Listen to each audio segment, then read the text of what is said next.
अंधेरा छटेगा, सूरज निकलेगा, कमल खिलेगा। 46 साल पहले अरब सागर के किनारे मुंबई में बीजेपी के पहले अधिवेशन में अटल बिहारी वाजपेयी ने ये शब्द कहे थे। तब ये एक राजनीतिक कविता लगी थी, लेकिन आज सवाल है, क्या वो कविता दरअसल महाराष्ट्र की राजनीति का भविष्य थी? आज देश में लगातार तीसरी बार मोदी सरकार है। 20 राज्यों में एनडीए की सत्ता है और अब महाराष्ट्र। क्या यहाँ भी वही भविष्यवाणी पूरी होती दिख रही है या फिर ये सिर्फ एक चुनावी जीत भर है? पिछले कुछ सालों में महाराष्ट्र की राजनीति ने सब कुछ देखा। महाविकास अघाड़ी के प्रयोग, टूटते जुड़ते गठबंधन और परिवारों की सियासत का दबदबा। लोकसभा चुनाव 2024 में बीजेपी को झटका जरूर लगा था। तब सवाल उठा, क्या ये गिरावट स्थायी है या सिर्फ एक अस्थायी ठहराव? और अब नगर निकाय चुनावों ने उस सवाल का जवाब दे दिया है। महाराष्ट्र के 29 नगर निगमों में से 25 पर बीजेपी गठबंधन की जीत। ये सिर्फ आंकड़े नहीं, ये एक साफ राजनीतिक संदेश है।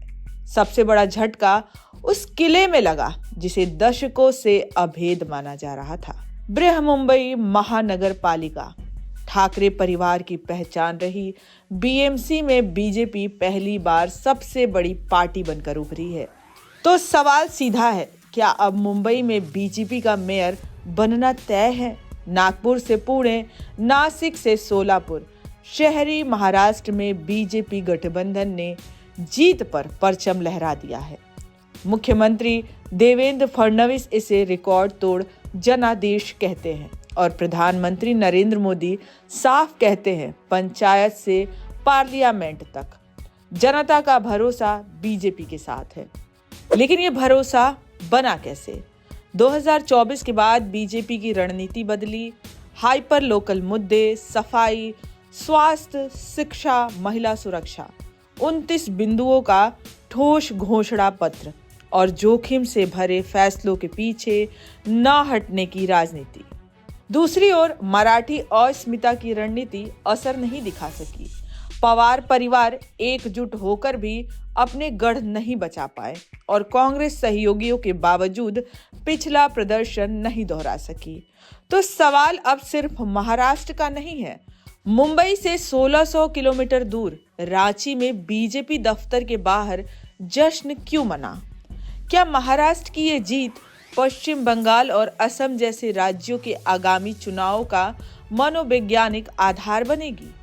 एक बात तो तय है, महाराष्ट्र ने बीजेपी को सिर्फ जीत नहीं दी है, उसने ये संदेश भी दिया है कि उसके खिलाफ बनाए गए राजनीतिक प्रयोग अब आसान नहीं होंगे।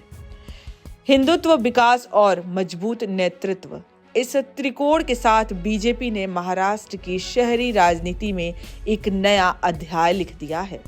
ऐसे में सवाल ये नहीं कि कमल खिला या नहीं, सवाल ये है, क्या ये सिर्फ शुरुआत है या आने वाले बड़े राजनीतिक बदलाव का ट्रेलर? रिपोर्ट इंडिया.com।